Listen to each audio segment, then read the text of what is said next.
নিজের গায়ে গহনা জুটুক বা না জুটুক, মা দুর্গার গহনার বরাত নিয়ে ব্যস্ত এই গৃহবধূর সামনেই বাঙালির শ্রেষ্ঠ উৎসব দুর্গাপুজো। এই সময়টায় শহর থেকে গ্রাম সবাই ব্যস্ত হয়ে পড়ে পূজার প্রস্তুতিতে।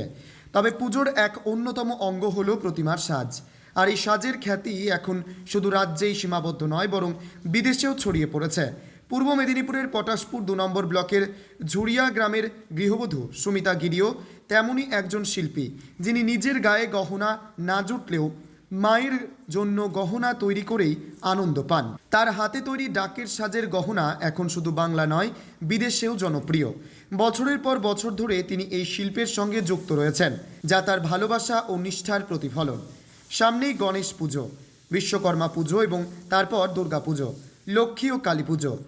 এই উৎসবগুলির জন্য এখন থেকেই দম ফেলার ফুরসত নেই ঝুড়িয়া গ্রামের সুমিতা গিরির।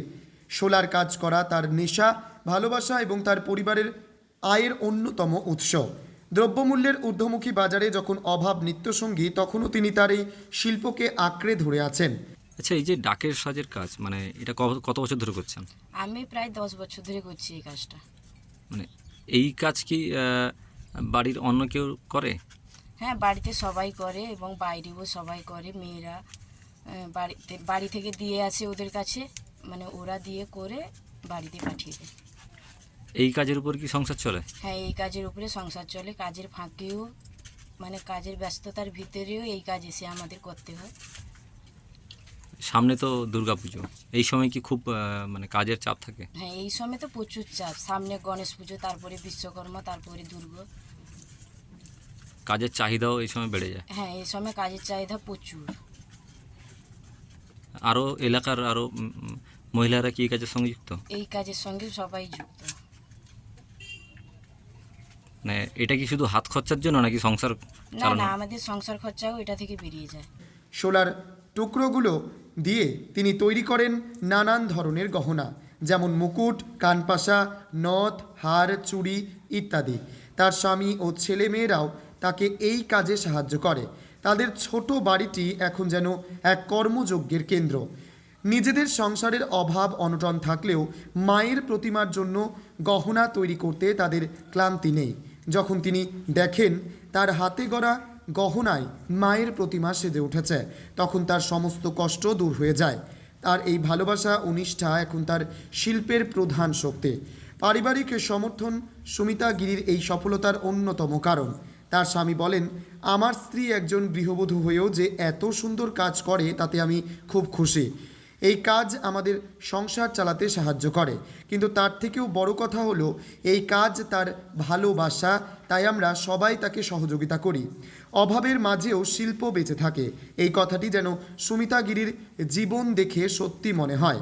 তিনি একজন সাধারণ গৃহবধূ হয়েও তার শিল্প দিয়ে অসাধারণ কিছু করে চলেছেন। তার এই নিষ্ঠা, ভালোবাসা এবং পরিশ্রম আগামী প্রজন্মের কাছে এক দৃষ্টান্ত হয়ে থাকবে। নিজের গায়ে গহনা না জুটলেও মায়ের সাজেই আনন্দ খুঁজে পান পটাশপুরের সুমিতা। অভাবকে সঙ্গী করে মায়ের গহনা তৈরি করছেন এই গৃহবধূ। ডাকের সাজ যাচ্ছে বিদেশেও। আচ্ছা, এই যে ডাকের সাজ, সামনে তো পুজো, কেমন চাহিদা? এখন আমাদের তো গণেশের চাপটা প্রচুর। গণেশ, বিশ্বকর্মা, তারপর দুর্গা পুজো আছে, তারপর লক্ষ্মী পুজো, কালী পুজো আছে। চাপটা প্রচুর, গণেশের চাপটা প্রচুর এখন। কত বছর ধরে এই ব্যবসার সঙ্গে যুক্ত? এটা আমার ধরুন এখন 20 বছর কাছাকাছি ব্যবসাতে যুক্ত, 20-25 বছর। চাহিদা কেমন আছে কাজে? চাহিদা এবছর প্রচুর। এবছর বন্যা হয়ে গেলে সমস্যা হয়, নাহলে এখন বছর কিছু বৃষ্টি নেই, মানে প্রচুর চাহিদা আমাদের। সারা বছর কি এই কাজ সারা করেন? বছর আমাদের এইসব কাজ হয়। পরিবারের সকলে কি এই কাজ করেন? পরিবারের সকলে। এমনি বাইরে থেকে কাজও হয় কিছু, পাশাপাশি গ্রামের কাজ হয়, আর বাড়িতেও কাজ হয়। আপনাদের এই হাতের তৈরি এই যে ডাকের সাজ কোথায় কোথায় পাড়ি দেয়? এটা আমাদের বেশিরভাগ উড়িষ্যা যায়, এবারে আসাম যাচ্ছে, ভোপাল যায়, আর পশ্চিমবাংলাতে আছে। উড়িষ্যা বেশি যায় এই গণেশের মাল। বিশ্বকর্মা পুজো আসাম, ভোপাল যায় এবছর। এই কাজেই কি সংসার চলে? এই কাজে আমাদের সব কিছু। লাভ কেমন হয় এই কাজে? লাভ সেরকম কিছু না, যার মাঝে একটা লাভ থাকে আমাদের। একটা ব্যবসা করলে সবাই কাজ টাজ করি, এটা রুজি রোজগার হয়ে যায় আমাদের এটাতে। জাহাঙ্গীর বাদশাহ রিপোর্ট, জেবি লাইভ নিউজ।